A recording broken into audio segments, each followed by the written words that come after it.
don't.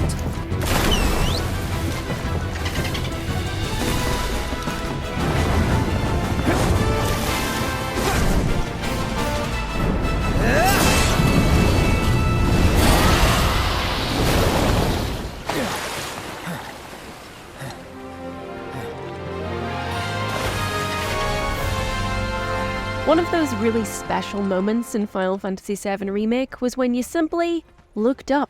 Finally, you could see the plates of Midgar hanging threateningly over the slums, and in daylight too. This was something that could only be hinted at in the original game, with its pre-rendered backgrounds in what felt like perpetual night. Seeing the enhancements a remake could bring, how it could give life to scenes and locations and narrative beats that up until then lived only in your imagination, was awe-inspiring.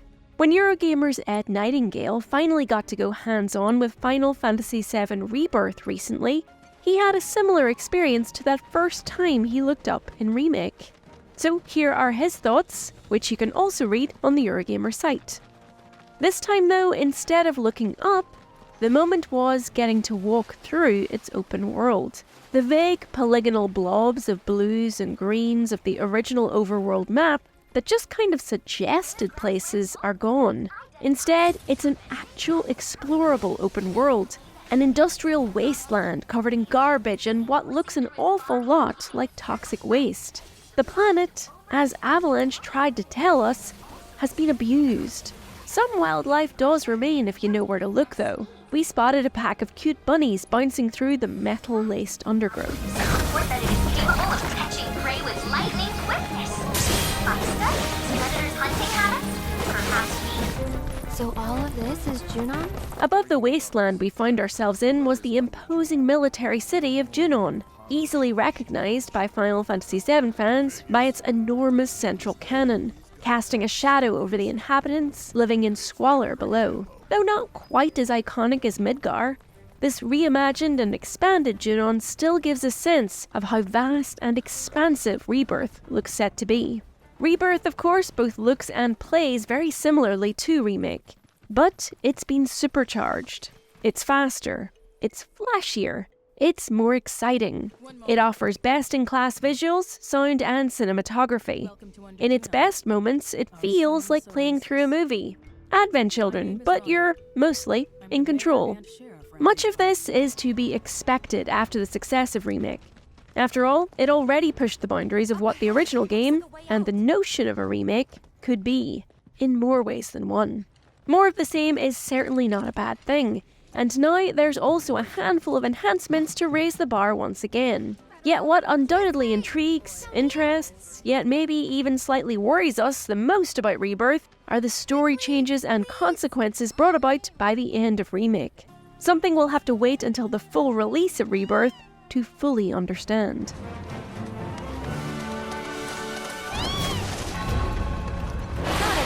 Our recent hands-on with Rebirth provided 2 missions to play through. You're in good hands. Those 2 missions were the Fated Mount Nebel mission and the Open Wilds of Junon.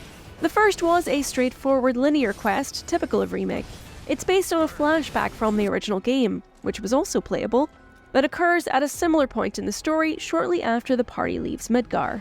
In Cloud and Tifa's hometown of Nibelheim, a young Tifa, complete with iconic cowgirl fit, leads new soldier recruit Cloud and his hero Sephiroth and an unnamed grunt from the town into the mountains and to a nearby Mako reactor. Here though, the Mako spring looks far more spectacular than in the original game, as it fizzes with turquoise energy. Traversal to the reactor is more elaborate than in the original too, with climbing sections through jagged rocks under a grey sky, a foil to the vivid rainbows of materia and magic effects in battle.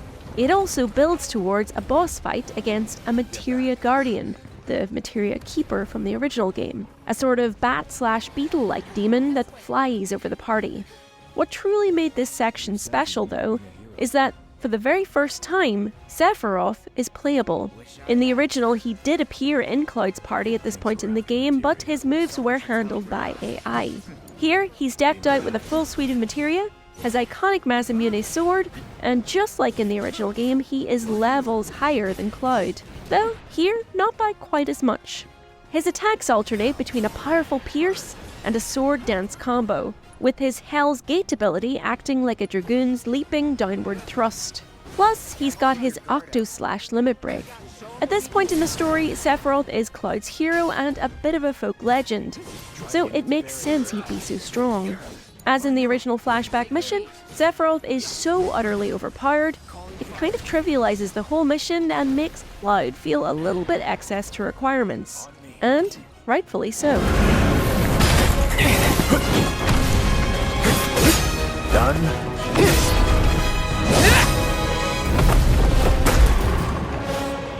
Sephiroth. This mission did highlight a couple of new materia, suggesting the system will be more expansive compared with Remake. We picked up an auto-cast materia that automatically casts spells for you, and a magnify materia that expands the range of a spell.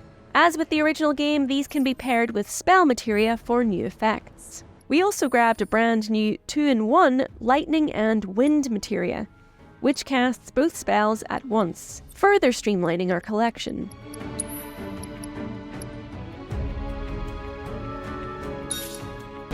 Otherwise, this was mostly the same old Remake. You still sit on benches to rest and recover HP and MP while your travel buddies awkwardly wait and watch. Outside of battle, Cloud's sword swipes to destroy boxes are still oddly static, and he's still occasionally forced to walk through certain areas, story depending. This mission also gave a taste of a major new addition to combat: synergy. Battles work in the same way as before. Regular attacks build up your ATB gauge, which is spent on abilities and spells, while taking damage builds the limit break gauge. Synergy attacks sit somewhere in between abilities and limit breaks. Each ability use adds 1 synergy point to a character. Once 2 characters have built enough points, typically 2 each, they can unleash a synergy attack, a flashy pairing that combines each character's abilities and does decent damage. It means players are encouraged to regularly alternate between characters, synergy attacks acting like a mini reward of sorts. There are additional synergy skills accessed by guarding that again pair up characters, but are a bit less effective. While these attacks do add another layer to combat, they don't add a massive amount of strategy. It almost feels like the developers added them in just to add something fresh. We actually found it a bit overwhelming, having a whole load of new abilities to consider and even more flashy effects popping off. But this is likely also just the nature of a preview event dropping us partway into a game. We may have just needed a little more time to understand each combination. But maybe that's also just us being greedy and wanting more time to play. Nice work.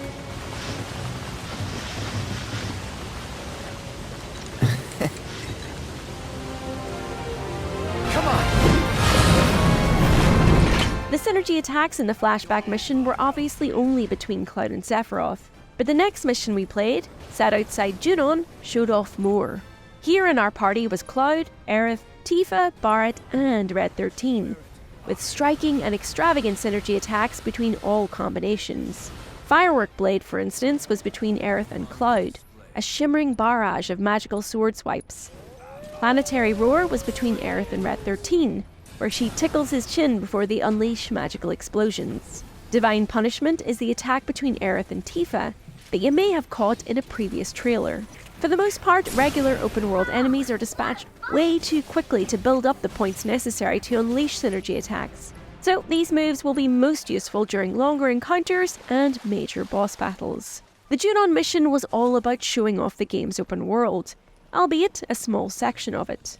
And there are a few additions to flesh it out, including a new crafting system that really just seems like a legal requirement now of all open world games. Players can collect raw materials to craft new items, armors, and accessories. These materials are mostly metal ores and herbs, but one material was called Manifestation of the Planet's Favor, so make of that what you will.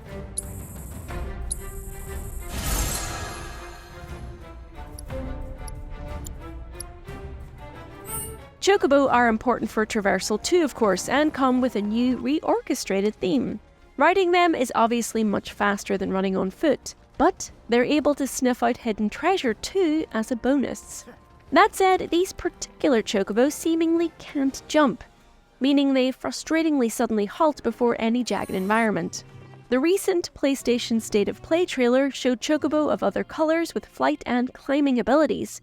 Visit a Choco boutique and you can now kit out your birds in various armours. Adorably, you can also follow Chocobo chicks to Chocobo bus stops, unlocking fast travel options. Rare Grasslands Wolf variant identified. Some enemy encounters out in the wilds have extra objectives too, like a time limit or needing to pressure or stagger enemies in a specific way, and these can be repeatedly replayed. Completing these objectives will provide additional rewards not shown in this demo. Square Enix has also promised dozens of side quests and mini-games, so collectively this open world will provide plenty of reasons to explore and appears far less linear than Remake. After joining the party at the end of Remake, everyone's favourite talking beast, Red XIII, is finally fully playable in Rebirth. Swiping with claws, his moveset feels more scrappy, frantic and animalistic compared with other characters. His unique ability is the Vengeance gauge, which builds by guarding attacks. Activating Vengeance mode then heightens his attacks and dodge speed. His iconic Siphon Fang spinning attack also proves powerful. Red XIII is, ultimately, an up-close and defensive fighter, without the powerful elegance of Tifa, and he slots neatly into the party. Incidentally, now that we have more party members travelling with us, those not directly controlled in battle will hang back and are visible skirting the battlefield without taking part. After exploring the Junon fields, we headed to the slums beneath the city, where we encountered faces familiar to players of the original. The young Priscilla, her pet dolphin, Mr. Dolphin, and a boss battle against sea creature Terror of the Deep, aka Bottom Swell from the original game. Bit of a name glow up there, really. This acted as a culmination of battle skills up to this point, switching characters to build up synergy points, unleashing combo attacks, and reveling in the exceptional animations. It feels as satisfying as Remake ever did, with synergy attacks just another example of the seamless shift from cinematic to action. There was one major difference from the original game, however. It was Yuffie stranded in the water who the party needed to save, not Priscilla. I taste terrible! Is this the first time the party encounters Yuffie in Rebirth? Well, that wasn't entirely clear, though as you can see in the cutscene, her first lines are dubbed with question marks until Priscilla, who does seem to know Yuffie, shouts to her. It all does definitely suggest, however, that the party's meeting Yuffie will be part of the main story and her addition to the party will not be optional, as it was in the original. But after the release of episode Intermission, that's hardly surprising.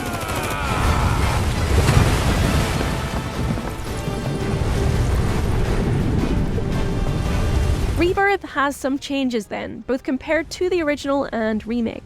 There are tweaks to the story, new wrinkles in combat, and an open world that's simply brimming with potential. Visually, it's hugely impressive too, and a step up from Final Fantasy XVI. It's familiar, yet fresh, the sort of magical spectacle that fans will relish. And with the latest trailer from the recent PlayStation State of Play, there's an exuberant display of fan service. The Gold Saucer returns with updated minigames. Familiar characters will be playable. Hey there, Kechi and Vincent. And some truly spectacular-looking summons will be included. But what we really want to know is, will there be more fundamental plot changes? How will this second part end? Although we think we know, in part, the answer to that one. What's up with Zack? We are just itching to find out. Let us know your theories and thoughts on Rebirth in the comments. Is Square Enix going to change up the story dramatically? Do you want it to?